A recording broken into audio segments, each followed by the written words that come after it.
I feel like Jay-Z right now, after Beyonce just came on stage. Wasn't that a fantastic? I mean, she was just amazing. Very good afternoon, everyone. I cannot see you because this white light is. So all I see is heaven.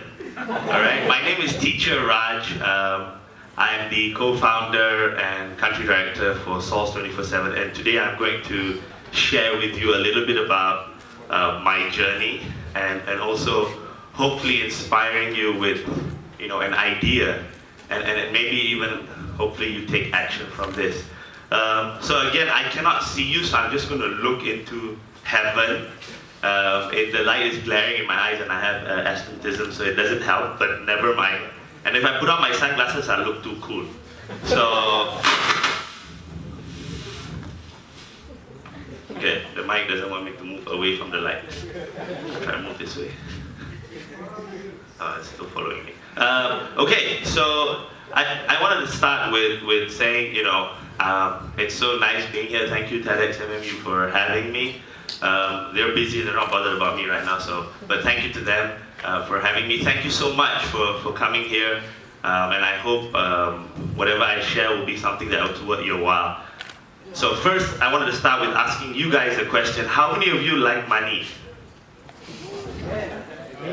Wow, you don't really like money. How many of you like money? Say yeah! Yeah! Yeah! Yeah! Well, you guys really don't like money. Maybe I should not do this.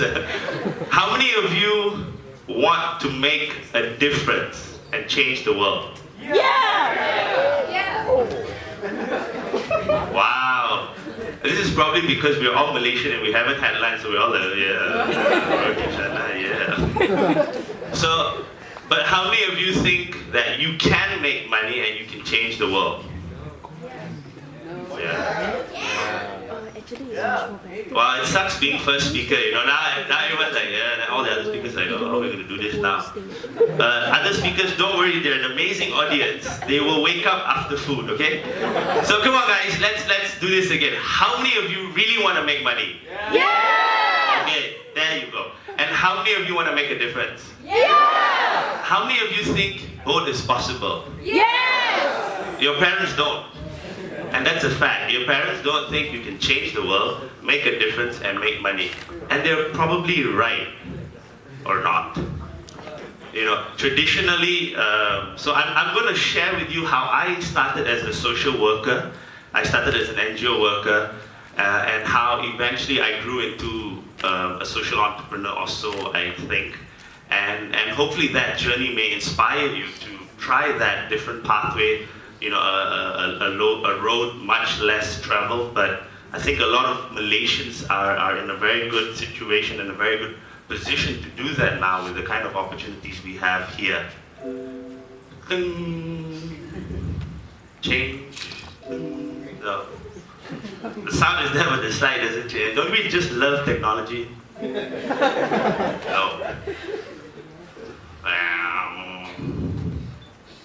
Okay. Yeah, why don't you do it? Okay, just if anyone from Google here, we own all these pictures. We didn't steal this from Google Images. These are our own pictures, as you will see, and hopefully they also inspire you. So when I finished university at 17. I did computer systems engineering. I'm not a genius, trust me. Ask my wife, she'll tell you. But the reason I finished very, very young was I was educated differently. Yeah, I was trained differently. And when I finished and I was working and I was making a lot of money at 17, about 5,000 ringgit a month, and this was about 15 years ago, so you can do the math. I always believed that education was the single point that will make a difference in anyone's life. It's either you're ignorant or you're educated. There's no in between. Of course, besides being a politician, but that's beside the point. Now, my family, we were in Cambodia, so I went back after I finished, and I saw the situation, and I looked at the kids, and they did not have education. And here I was, I had a fancy job, I was 17, I wasn't a genius, and I had this great opportunity to make money and to have a good life.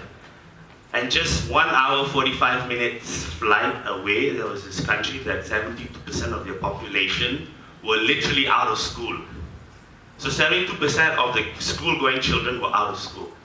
And I thought that, wow, this is sad, this is scary, right? I mean, imagine 72% of Malaysian children are not in school. That is something that is going to be a real tooth bug. So, but what I was thinking was, so what difference could I make? I'm just one buggy fella, you know, with my, and really, what can I do, right?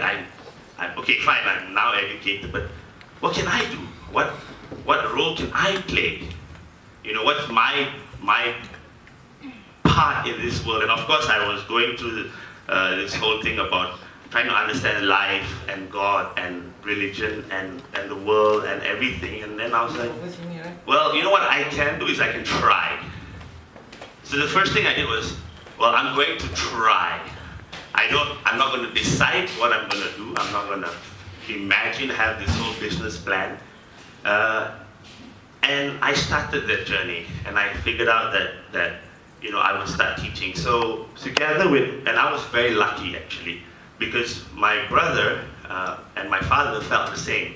And so the three of us started this journey together, and my mom thought we were crazy, and my mom left the family, because you guys are crazy, you're so educated and you're doing well, and you want to now make a difference, so she bounced. A lot of my family members hated me. I lost a lot of girlfriends. You know, and a lot of people were like, you're very boring, you know, not cool, not funky, not nice. And it was true, because Cambodia was not cool and not funky at that time. This was in early 2000. So then, now it works. Yes. Now it doesn't work. So then I realized something, that while I was doing this, while we were teaching, while I was training, that, you know, young people, if you gave them the right guidance, you know, and it doesn't matter whether they're educated or not, young people, youth, if you give them a little bit of guidance, they can truly change the world. And we started with 24 kids living in my home in Cambodia, and that's truly how we started. We were teaching them English, we were teaching them life skills, but what we realized was the moment you just give them a little bit of guidance, and trust me, we were not trained teachers, we did not go through we did not even do psychology in university. My dad was a mind scientist, and a motivator by profession, but he, you know, living with a group of young people, as a social worker that was both skinny, without money, without a girlfriend, without a car, without a TV, this is not life. This is not how this is not how I envisioned myself in university. And by this time now, I was already about 19, 20. And I was like, yeah, I don't think I can do this forever. I don't think I can go on being an NGO worker, eating kangkong for forever, you know. And I hate kangkong now, so please don't serve me kangkong for lunch. You know, 3 years, every single meal kangkong and sardine, and I hate sardine now, so don't give me sardine as well. But interestingly, it was one of the best times of my life. You know, I learned, I developed, I grew, but then I said, in my next stage, what am I going to do? And ta-da! I was like, believe in yourself, right? Everyone's like, believe in yourself, you're a superhero, you're the shit, right? And I was shit at that moment, right? So it's like, I believe in myself, I can do it, you know, Bayi fellas, we got a lot of extra belief in ourselves, you know? And I was like, but truly, can I do it? Truly, can I break the code? Can I hack it? Can I serve the poor, change the world, make a difference, and yet have money, and yet be sustainable? Because everyone I look at Bill Gates, he went and exploited the whole world, screwed all of us with Microsoft, now he's giving back, fantastic. Warren Buffett, same thing, invested in companies, bought over companies, screwed smaller companies, today he's giving back, fantastic. But I don't really subscribe to that. I don't believe you exploit, you manipulate, and you manipulate, and then suddenly you give back. I think that's fantastic, but that's just not me. I was like, so what do I do? And I don't want to be Gandhi as well, right? He died in just one piece of cloth, you know. I was wondering whether he had another, but I didn't want to go do that. And I was like, so I don't want to do Gandhi and I don't want to do Bill Gates. You know, and Nelson Mandela was too far away for me to even imagine. And I was like, okay, so I want to make a difference. I want money. So who do I follow, right? What do I do? And there was no role model. There was no one I could see who had both, and who started off as an NGO worker. So I was like, I gotta believe in myself. I'm gonna have to try to figure this out. And trust me, it was really, really tough. But that's Chris, by the way, he's single. I said first, before I move into business, I have to figure out something that, what is my motive? What is it that I want to do? And what is it that, how is it that I want to make money? And why is it that I want to make money? Money has, is a means, it's not an end. But what is the means for? And then I was like, wow, okay, yes. It's for me to buy a car, handphone, laptop, and all that, yeah, great. But really, what is the reason, the passion? And I was like, I want to make money for the poor. I want to make money to serve, and I want to enjoy the finer things of life. And I want to have both. I wanted to be greedy, I wanted to be selfish for myself and for the poor, and screw the rich, And I was like, okay, get the motive right. And I figured, wow, if I serve 100% for the poor, if all my ideas, all my concepts, all my time, all my effort, every single thing I put for the poor, this would maybe give me a chance to have both. Money and help the poor. Money and make a difference. Money and travel. And interestingly enough, I won lots of awards. I traveled the whole world. I went all over the world because now I am this entrepreneur, I'm this social worker who's so young, and apparently I was good looking. I'm not anymore, don't worry, I know. And I got to travel the whole world, and I would speak at events and talk to people and tell them, you can do this and you can do that, because the cause I was serving was 100% for the poor. And it didn't really matter what I did. Of course, I wasn't selling numbers to them. Okay, so as we move along, now I wanted to find a solution that since our education system it's very interesting, it's not crap, but it's crap, and universities was something that the poor would never have access to because they wouldn't even get to SPM, And I was like, okay, how can I do this? What can I do? So I was like, so I'm now going to find ways to bring education to poor communities. Instead of having urban migration and bringing the poor to central locations or to the big cities, I want to go into the communities and serve, because that would make sense. That would be brilliant. And I did that. So right now we are in about 188 communities in 5 countries over the past 15 years. So, and the reason was, right from the beginning, we knew what we wanted to do, and we made sure we stuck with it.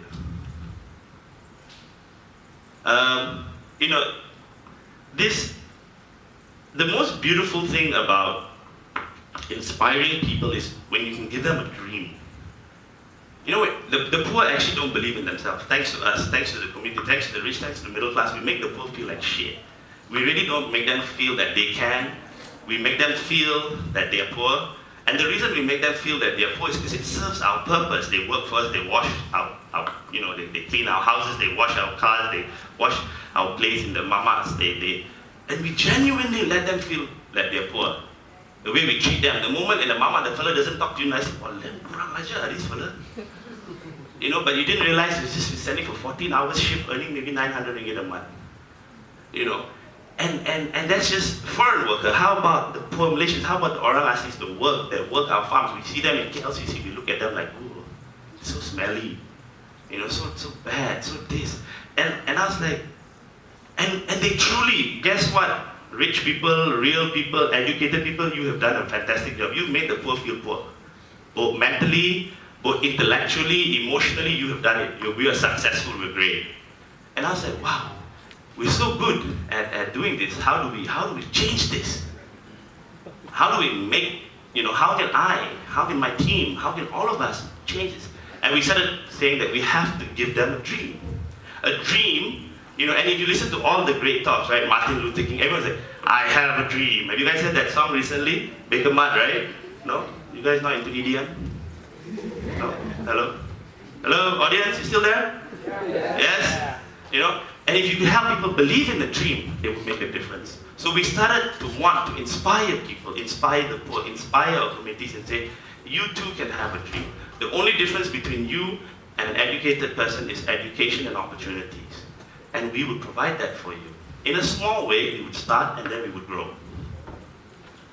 The second thing was to be able to provide a very safe and sort of a protected environment where they don't feel poor, where they're made to feel rich, or made to feel just like how you feel when you entered MMU, right?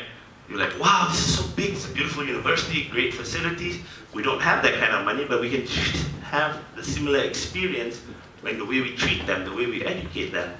And that is my wife and kids. I was lucky eventually to finally marry a beauty queen. You know, it does, and your workers do get lucky as well. So it worked out.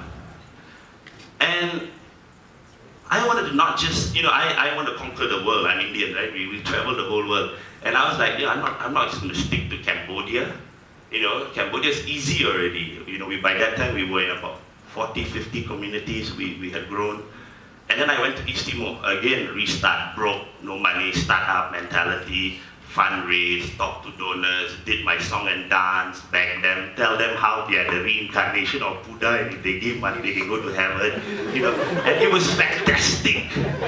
Yeah, the rich, they love that. You know, you tell them, wow, you're really very good. You know, it's very nice for you to do this and you know, give back some of your money even though you got it wrongly. You know, it doesn't matter. And somehow, you know, we're good lah. We're either good at lawyers or plain tong, either one lah. Pusing or pusing. It does work. So I was like, okay, I'm going to pusing for the poor.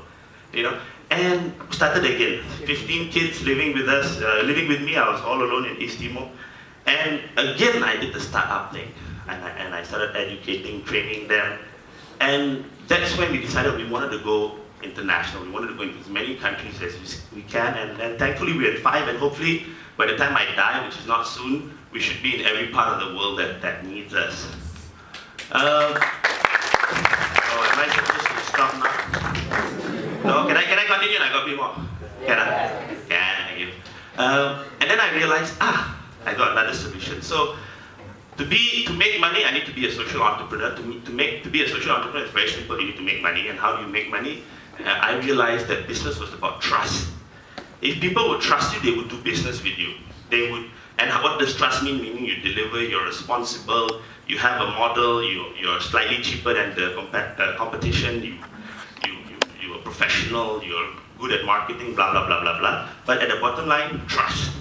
And because I had been doing what I did, a lot of people trusted what I did. And they realized, wow, this guy has been doing this for about 6 years by then, and he really was broke, and he really is, you know, he's very dynamic, he's quite intelligent, but yet he's broke, so we can trust him. So we started doing business, and I made a lot of money. So from being broke at 17 right to about 23, 24, by the time I started doing business, by the time I was 28, I was a multi-millionaire. And how I did it was just trading. I was trading this, trading that, nothing illegal, don't worry, okay? And just purely from the relationships, the connections I built while I was serving the poor. Because when you're serving the poor, you meet a lot of rich who want to suddenly now associate with you, and they be your friends, and that's fantastic. And then you do business with them, and they trust you, and they help you, and they do business with you, and you get rich, and life is great. Of course, it was 7, 8 years of complete suffering. And one thing I realized, okay, technology. So coming back to my earlier point, right? Technology can alleviate poverty. I said, how can I set up a social enterprise that will change that? And we came up with SolveTech, where we go to big companies. Every 3 years, they throw it away for tax purposes.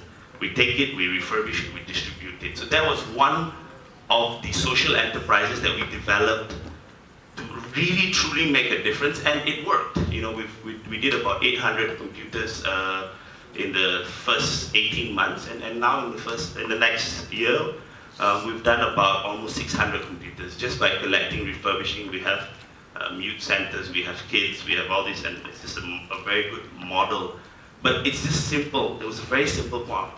One man's trash is another man's treasure, and this was something that was really very easy, you know. And so it's looking for opportunities. Looking for different opportunities within the communities that we worked in And the communities means we work with donor communities and we work with poor communities, and coming up with an opportunity, and this was one of it. Then I realized that, okay, now I was very good at fundraising. I raised a lot of money, and I raised a lot of services and items and all that. I was like, NGOs need help. And I think this is where a lot of you can play a part. NGOs need a lot of help. You know, it's funny, in Malaysia, we have only about 500 social enterprises and more than 11 organizations doing social entrepreneurship, right? From Magic to Scope to Founders Lab. There's so many people doing social entrepreneurship. We have 72,000 NGOs. We don't have a single organization that is trying to build them up. You know, ROS is just responsible to register them. But who is thinking about them? Who is serving them? And the 72,000 NGOs are serving the poor. Right? I always say the NGOs are the maids of this country. They take care of the old folks, they take care of the orphans, they take care of the environment, they take care of disaster relief, they take care of everything. But we don't take care of them. So I was like, another opportunity. Why don't I set up something? I know a bit of IT, and I build a platform, and hopefully that platform will help connect. Again, you can find out more if you go to the website, because I think I'm running short on time. This is where I think is the most exciting thing, and that's why I sort of agreed to do a TEDxMMU. The country needs volunteers. We don't need event goers. A lot of volunteer events in Malaysia are events where you go, you party, you enjoy, you listen to people talk, you know, and this, you know, but then you go back home and what did you do? How did you contribute? How did you make a difference?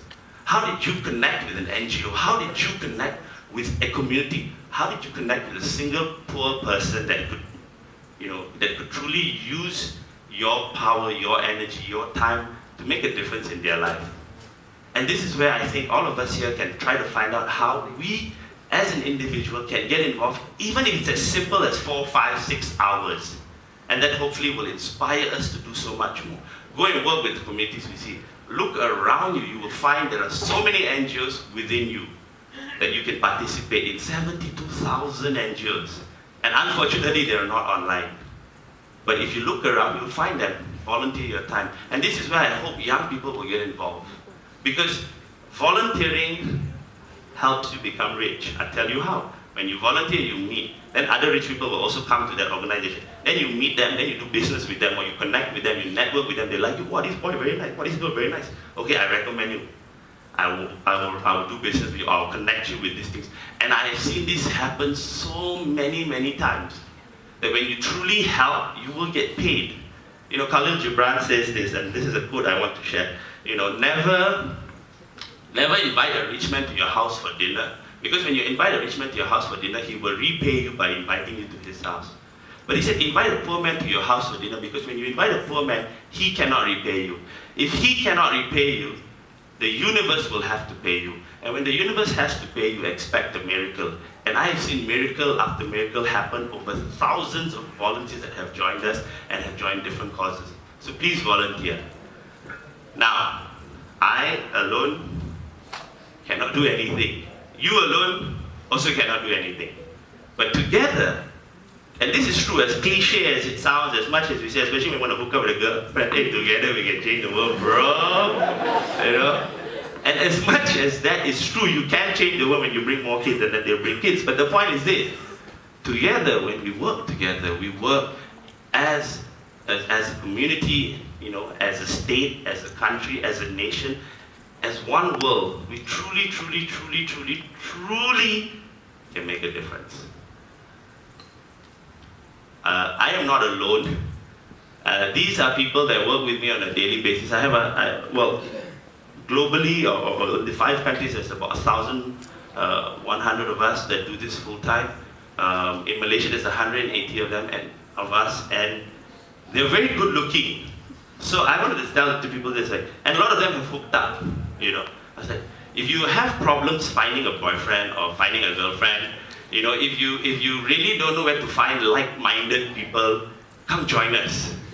We have every single person, culture, race, atheist, religious, everything under the sun we have. But that's the joking part. The real part is, it doesn't matter what race you come from. It doesn't matter what religion you come from, what community you come from, whether you're, high strata, low strata, poor, rich. All of that doesn't matter which country, the difficult situations. We have people from Syria volunteering with us in Malaysia. I asked the person, I said, don't you think Syria needs you a little bit more right now? He's like, well, yes, but I think I can do more here. And so it doesn't matter where you come from, who you are, what's your education background. We have school dropouts here. We have people with masters and PhD here. We have people as young as 17, people as old as 31. You don't really accept old people, But no, I'm kidding about that. But everyone, truly, everyone can make a difference. So I really hope that with this, I've been able to share a little bit about my story, and I hope I've been able to spread some ideas that are worth spreading. And I thank you so much for your time, and it was really, really nice speaking to all of you, and I wish you guys the very best that life has to offer. Have a good day.